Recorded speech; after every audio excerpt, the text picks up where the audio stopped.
स्नेहदा स्पन्दन स्नेहदा स्पन्दन।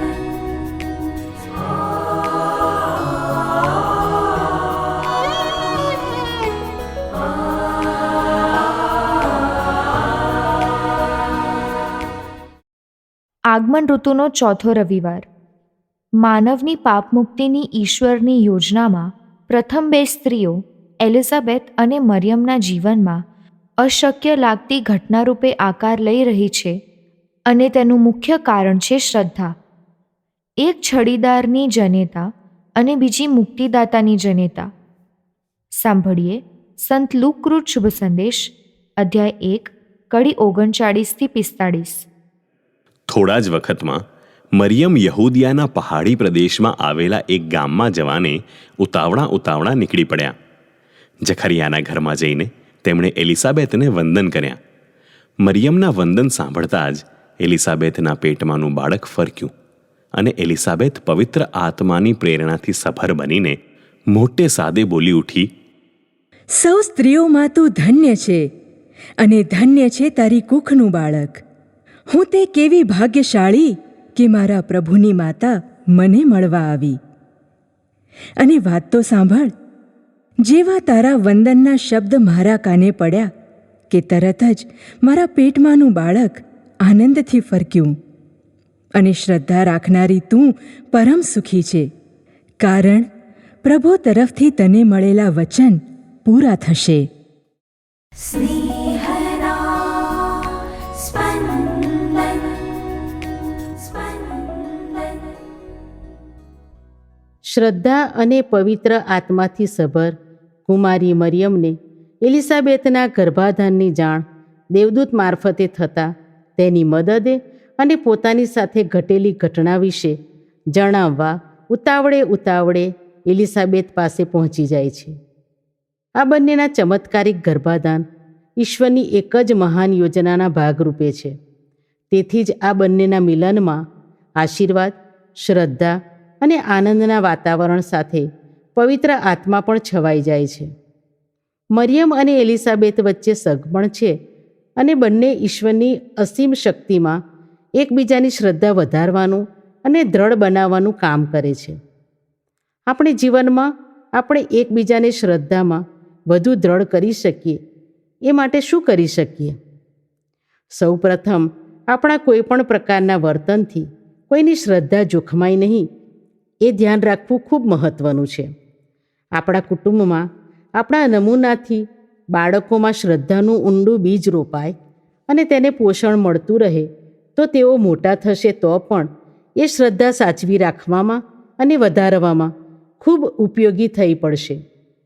આપણા જીવનમાં બનેલા ઘણા પ્રસંગોએ ઈશ્વરની આપણા પર વિશેષ કૃપા રહેલી હોય છે.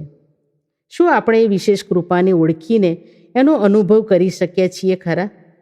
કે માનવ સહજ એને આપણી મહેનતનું ફળ અને નસીબ સમજી બેઠા છીએ?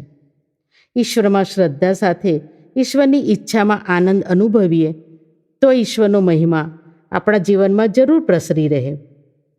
આજના શુભ સંદેશમાંથી આપણે 2 બાબતો શીખીએ.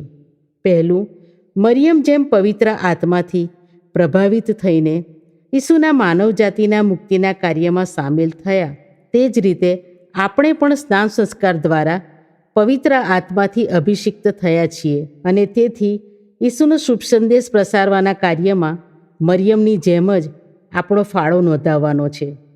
અને બીજું, ઈસુનું આગમન એટલે આનંદ.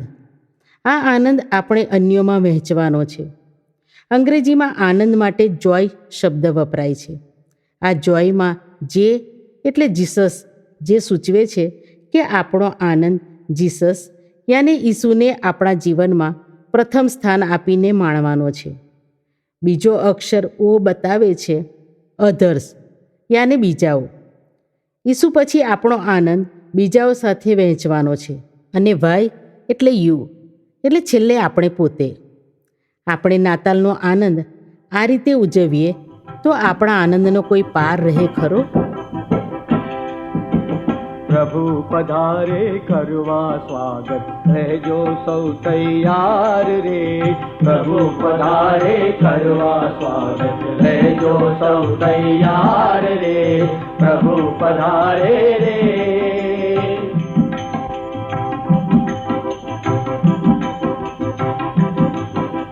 તમે નહીં હો ધાર્યું ત્યારે એ તો આવી જાશે રે.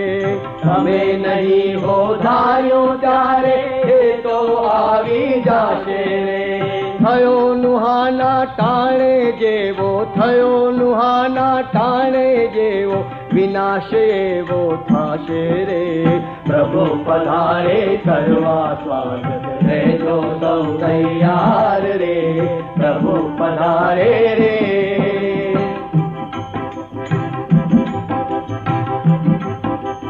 બની રહ્યું તું એવું ત્યારે કોઈ શક્યું ના જાણી રે. બની રહ્યો તો એવો ત્યારે કોઈ શક્યું ના જાણી રે. રચા પચા સૌ જનને ખેંચી, રચા પચા સૌ જનને ખેંચી, ગયા પ્રલયના પાણી રે. પ્રભુ પધારે કરવા સ્વાગત, રહેજો સૌ તૈયાર રે.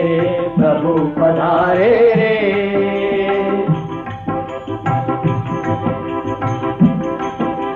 ખરે હવે એ આવી રહેશે છાના પાય ધરીને રે. ખરે હવે એ આવી રહેશે છાના પાય ધરીને રે.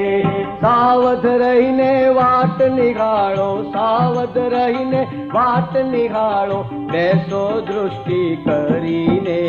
પ્રભુ પધારે કરવા સ્વાગત, રહેજો સૌ તૈયાર રે. પ્રભુ પધારે રે.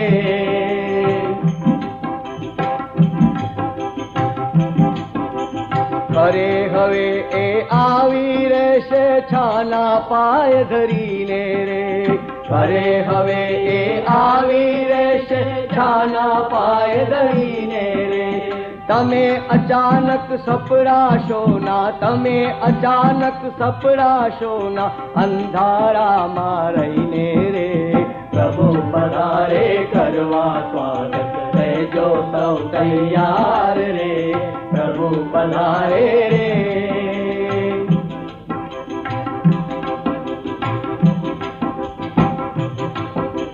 ખીલી હશે મધરાત અને ચાએ તો આવી રહેશે રે. ખીલી હશે મધરાત અને ચાએ તો આવી રહેશે રે. અબુધ કુમારી નિંદે ઝૂલશે, અબુધ કુમારી નિંદે ઝૂલશે, જાણી જાગી રહેશે રે. પ્રભુ પધારે કરવા સ્વાગત, રહેજો સૌ તૈયાર રે. પ્રભુ પધારે રે.